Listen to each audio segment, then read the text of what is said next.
You're gonna think I'm crazy. Tongue twisters, but fun again. You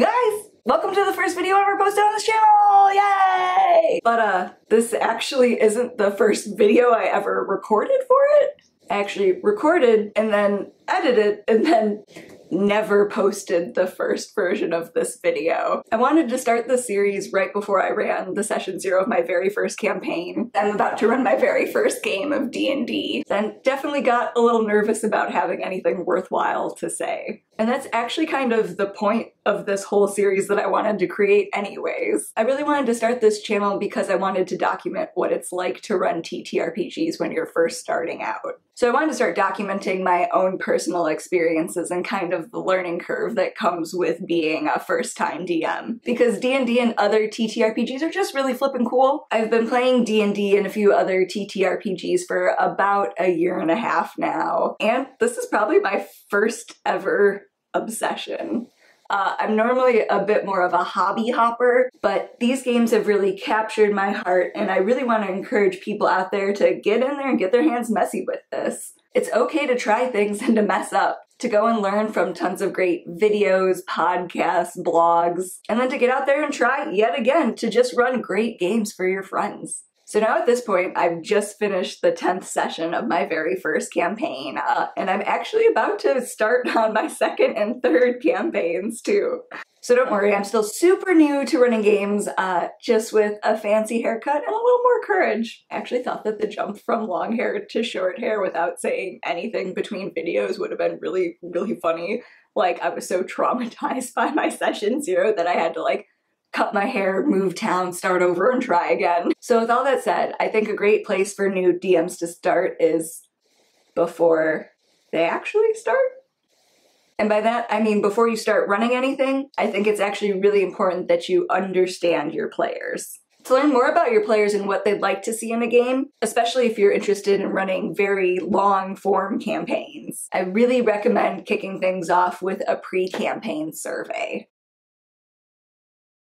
So what does a pre-campaign survey entail? I'm going to answer that in a second, but I'm going to scratch that out for now because I don't actually think that's the most important part of this. I actually think we should start with why you should have a pre-campaign survey. And the obvious answer, of course, is to see what your players like and what they might want to see in a game, but the more important reason, at least for me, is so that we start by designing our campaign with player-first thinking. And so for me, I think this pre-campaign survey should be done even before you really decide on what game you're running. That way, if you're more interested in a roleplay-heavy Curse of Strahd game, then find out none of your players are actually all that interested in roleplay and are instead a lot more interested in kind of tactical war game type RPGs, then you spare both parties the heartache. Because now you can either choose to run something that they'd enjoy, or you can find a group that wants to play the same sort of game that you want to run. Either way, this will help clear up any illusions of what either party kind of expects to see in a game, and it'll help spare you from prepping countless hours of something that your players aren't actually interested in. Starting with player-first thinking will help you create a game with your players' fun at the forefront of your brain. And your players' fun is definitely one of the key ingredients to whether or not your campaign's gonna make it past your session 0. So with that being said, what do you include in a pre-campaign survey? I think these surveys are super customizable, but what I like to include in my pre-campaign surveys is a ranking of campaign ideas. So I usually present my players with 3 different options for what kind of game I'd like to run. That way they can all vote on their favorites. And so I feel like I shouldn't have to say this, but just in case, only include games you actually want to run. You don't want everyone to vote on something you actually had no intention of ever having them play. But I usually write these up either in the style of Mike Shea of Sly Flourish, his little one-page campaign guide formats, or if I have a bunch of new players, I'll make kind of little campaign blurbs, similar to kind of reading the back of a novel to see what it's about. And I'll do that with new players so they don't get kind of overwhelmed with what they'll have to know how to play D&D. But I'll write something like those up and then have each of the players vote on it. And so I'm also going to take a moment to plug kind of range style voting systems for this. Just in case there isn't a clear winner, I assign everyone's number 1 choice 3 points, their second choice 2, their last choice 1. So that way, if there isn't a clear favorite, I at least have kind of the campaign that has the most median kind of excitement about it. And also don't forget that your vote counts too. I've had my players tell me to add a point or 2 extra and that I should count mine, but I think you should settle at just counting your own vote in the first place, because I don't always do that. You're a player too, like your vote counts. The next section I add to my pre-campaign survey is the player type quiz. So in the DMG, there's a section towards the beginning that kind of covers these little umbrellas that different types of players might fall under according to their playstyle. But I also really like the addition of the casual gamer from Robin Laws in his book, Robin Laws' Guide to Good Game Mastering. Because I actually think that's a style that encompasses a lot more people than we think, or plays a lot bigger part in how they play. But we have actors, explorers, investigators, fighters, optimizers, problem solvers, and storytellers. And each of these different types kind of encompasses different parts of play that they'd like to see more of. Now, some people argue that these aren't really useful distinctions, but I actually kind of disagree with that. And I'm not saying that these are the end-all be-all secret to great gameplay by any means. And they're definitely less helpful if you just use them to kind of shove players into boxes just for the sake of categorization. But I don't think that either of these guides is really meant to pigeonhole players. In fact, I think they're actually most useful when you turn them into questionnaires like I do in this pre-campaign survey. That way you can kind of look at the questionnaire as a whole and see what individual parts they're attracted to. So even if they're not an optimizer, there might be certain times that optimizing is important to them. And there's definitely like overlap between types and everything. But this will let you see what the individual player wants, as well as kind of give you a good idea of what your party as a whole is really interested in. But either way, being aware of these player types can help keep you focused on kind of creating that game that's for your players, instead of letting you get lost in kind of big picture campaign ideas. And these player type concepts are actually even useful after the campaign begins, because you can kind of take those answers, that kind of how they thought of themselves, and check it against what they're enjoying or not enjoying about gameplay. For example, recently I had 2 players in a session that kind of were a little bummed out because they were talking about how their characters weren't really that useful to the group. And I was a little confused at the time, because I know that a lot of the players in this campaign are kind of optimizer specialist types. So I plan for these moments as much as possible, even though there's 6 players in this campaign.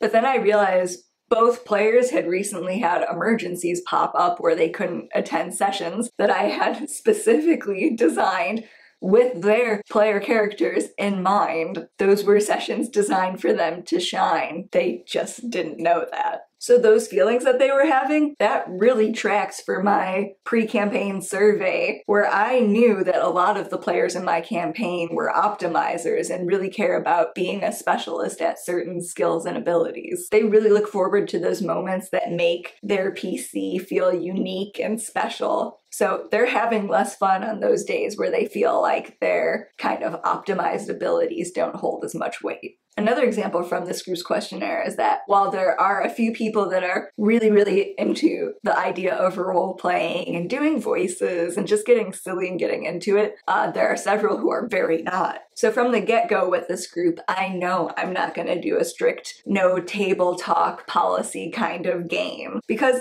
it would be a huge turn-off to a chunk of the players there. But 2 out of those 6 players, they're definitely more of the actor type of player, and they're super excited about roleplay opportunities. So when it comes to those 2 people, I'm gonna do a lot more first person, back and forth conversation, goofy voices, because that's something they're really looking forward to. And that's an example of one that's really easy to kind of tune that dial to the individual and not necessarily have to do it for the whole campaign or the whole group.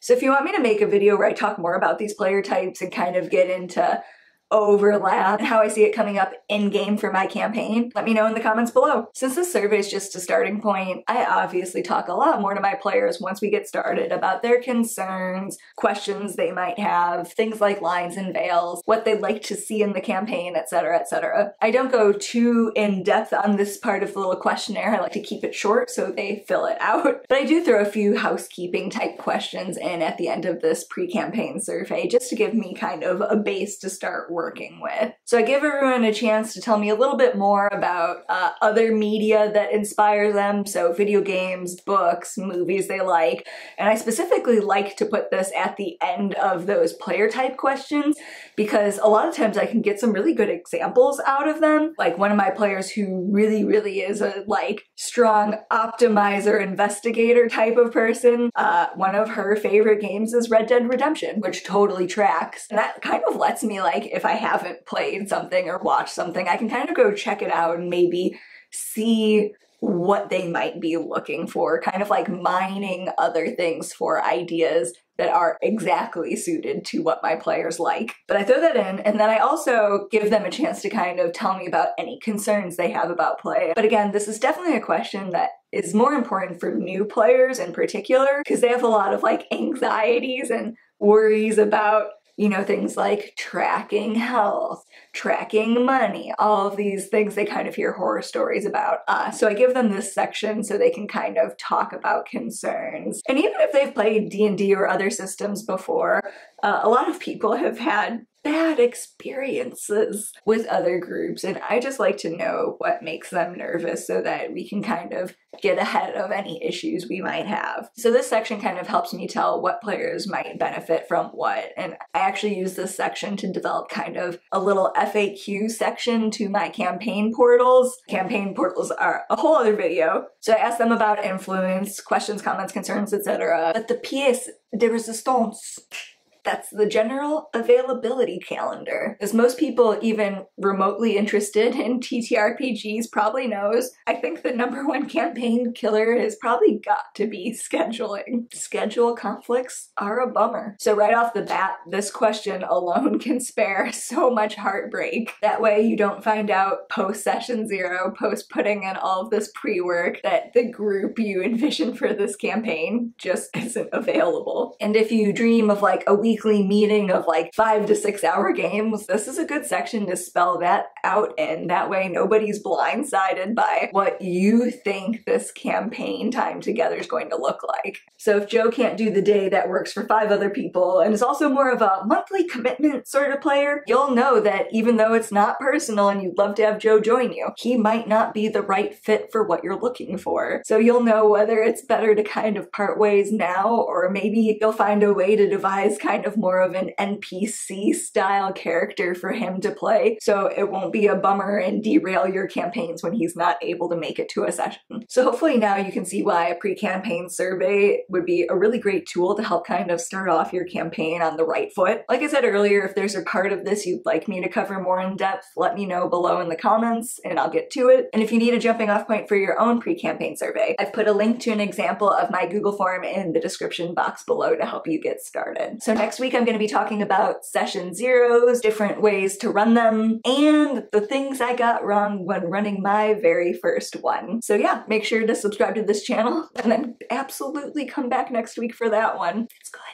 Catch you on the flip side. Adieu, farewell, goodbye.